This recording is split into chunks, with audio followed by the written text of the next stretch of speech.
Praise the lord. ఈరోజు మీకోసం జీవం గల దేవుని మాట 43వ కీర్తన 3వ చరణము. నీ వెలుగును నీ సత్యమును బయలుదేర చేయము, అవి నాకు త్రోవ చూపును. మన జీవిత ప్రయాణంలో అనేక మార్లు ఒడిదుడుకులలో ఉన్నప్పుడు తరచుగా మనము దిక్కుతోచని అయోమయమైనటువంటి స్థితిలో ఉన్నట్లుగా మనకు అనిపిస్తుంది. ఊహించినటువంటి అనారోగ్యములు మనల్ని ఆవరించినప్పుడు, కుటుంబంలో ప్రియమైనటువంటి వ్యక్తిని కోల్పోయినప్పుడు కావచ్చు, ఊహించినటువంటి రీతిలో ఉద్యోగాన్ని కోల్పోవలసి రావటం, నమ్మినటువంటి వారు ద్రోహం చేయటం వంటి ఊహించినటువంటి విషాదాలు మనల్ని ఎంతో సులభంగా జీవితాన్ని కోల్పోయేటట్లుగా చేస్తాయి. గందరగోళమైనటువంటి స్థితిలోనికి మనల్ని నెట్టివేస్తాయి.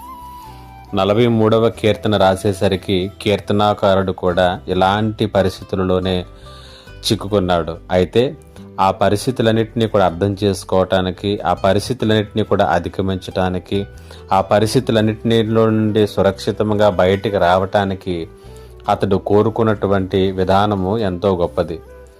43వ కీర్తన 3వ చరణంలో ఇలా అంటున్నాడు: నీ వెలుగును నీ సత్యమును బయలుదేర చేయము, అవి నాకు త్రోవ చూపును అంటున్నాడు. దేవుని యొక్క నిజమైనటువంటి వెలుగు, దేవుని పరిశుద్ధాత్మని యొక్క నడిపింపు అనేటువంటివి మనల్ని అలాంటి పరిస్థితుల్లో సరైనటువంటి విధముగా నడిపిస్తాయి. సరైనటువంటి త్రోవలో మనల్ని ముందుకు కొనసాగింపచేస్తాయి. కాబట్టి నీ జీవితంలో కూడా ఎప్పుడైనా ఏదైనా కోల్పోయినట్లుగా కానీ, పరిస్థితులు దిగజారిపోయినట్లుగా కానీ, అయోమయముగా కానీ నీకు అనిపిస్తున్నప్పుడు నేరుగా కీర్తనాకారుని వలె దేవుని వైపునకు చూడు. ఆయన మార్గదర్శకత్వాన్ని కోరుకో. ఆయన మనలను సరైనటువంటి త్రోవలో నడిపిస్తాడు. పరిశుద్ధాత్మ దేవుడు అలాంటి కృపను మీకు అనుగ్రహించునుగాక.